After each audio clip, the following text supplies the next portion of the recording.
Over the past couple years, if you've been following gun-related issues, Second Amendment-related issues, the new guns that are coming out, the gun bans that are happening, the ammo shortage, if you just look at all of it, it's been a wild ride and they all affect each other. Be very clear on that, especially when it comes to new gun owners, because new gun owners went out and they bought guns or a gun based on advice from people. And then when they see that gun in the media with the government threatening to take away that gun or the government threatening to ban it or make you register it, that sort of thing, they get rid of it. They just like, oh, I got to get rid of this thing. And we've talked a lot over the last couple of years about guns that people are returning. Like, what's the most returned gun right now? Because it's fascinating to see that pattern and why. And when I say returned, for clarity, what I'm talking about is you bought it and you can't return a gun, so you go trade it or sell it or something like that. But generally speaking, you're returning it, you're getting rid of it. And the number one gun being returned right now has been a trend for a while, and I want to talk about why. It's been a trend, but there's a new trend that just started really in the last month to pick up the pace on this particular gun. Because when it comes to new gun owners, most of them got advice to go out and buy a Glock. And they did. They took that advice. They went out and bought a Glock. And a lot of them, at first, there was this pattern of not realizing it didn't have a manual safety, that it had that Glock safety trigger, that they just kind of like, oh, wait, I didn't know it did all this. So there was a massive return for a while between 2020 and 2022, really into 2023, just people second guessing their purchase because they don't understand guns. Now, I don't necessarily have a problem with that. I'm just saying new gun owners, that's what happened. Is they went out and bought a bunch of Glocks, and then many of them returned those thinking this isn't the gun for me.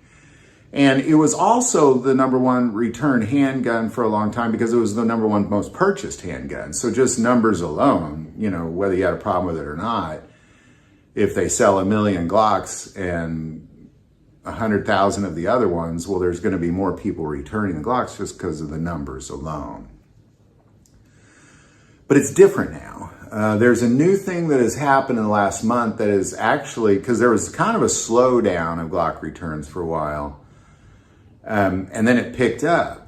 And the reason it picked up is because the government has threatened parts or said they're arresting people that have certain Glock parts, like the Glock switch. Now, we saw this same thing happen with AR pistols when all of a sudden the ATF said you can't have a pistol brace on it anymore. People just got rid of the gun itself. They thought, well, no, I don't want to be in trouble, so I'm just getting rid of the gun. And the AR pistol was the number one return gun for a while there too. But it had nothing to do with the gun. It had to do with aftermarket parts. And that's really the problem with the Glock right now is people don't quite understand it. And that's kind of why I'm making this video, is kind of like making an alert. Hey, your Glock doesn't have a Glock switch in it. You got to go buy one of those and put it in. And I know this may sound stupid, but that's why people are getting rid of it, is because they think that the Glock is now a gun being threatened. Now, to some degree it is. And even recently with the ghost gun case in the Supreme Court, what we saw there was that it really had to do, if the gun can easily fit aftermarket parts, then they're responsible for changing the gun. Now, I'll give you an example of that. So I used to, when I first got out of college, I studied science. My very first job out of college was I was a scientific analyst for tobacco companies. So I know a lot about the tobacco industry for some strange reason. But that was my first job. And what I noticed was that all of the cigarette companies around the world, they rolled it in a paper that would burn quickly. And that's so you go through more cigarettes. Problem with that was when people would fall asleep with their cigarette, it'd keep burning. It wouldn't go out, and they'd burn their house down, get severe medical issues, and then they'd sue them. So there was a company in France that designed what they call banded rolling paper, where as you quit smoking, it just goes out. So I believe it was Lorillard was the first to pick that up, but because it was kind of like, now the courts know you know, if that makes sense. So now that they know you know, you better roll all your cigarettes in it. So if I was, for example, a different cigarette company, and I did not do that, well, now I'm liable because I knew it might burn your house down. Hopefully that makes sense. So when you put that with the Glock, what the Supreme Court has ultimately said, not necessarily about Glock, but just about guns as a whole, was once you know that you can do this thing with it, that you're gonna have to modify it. Otherwise, you're knowingly doing this thing, and then it becomes a problem. So I think when people kind of put those two things together, they just think, oh, I gotta get rid of my Glock. You do not have to get rid of your Glock, nor did you have to get rid of your AR pistol. And I like making these videos because I just want to encourage you, stop it. Don't get rid of your Glock because of that. It's a foolish thing. Makes no sense. And I understand the logic behind it, but if you look at historical context of what's happened with gun bans, you're never going to lose your gun. You're not going to lose your gun.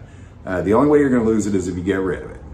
And I just encourage you, don't get rid of your Glocks. Just because the courts are now tangling with Glock switches, the worst thing that could happen would be that new Glocks coming out would have to be modified not to take that Glock switch. And I believe Glock is going to be faced with that decision. Well, I think they're faced with it right now, actually, is actually modifying their Glocks. So they can't take the switch anymore. You'd have to make a new switch at that point. So in the end, nothing's going to happen to your Glock. I mean, just don't put a Glock switch in it.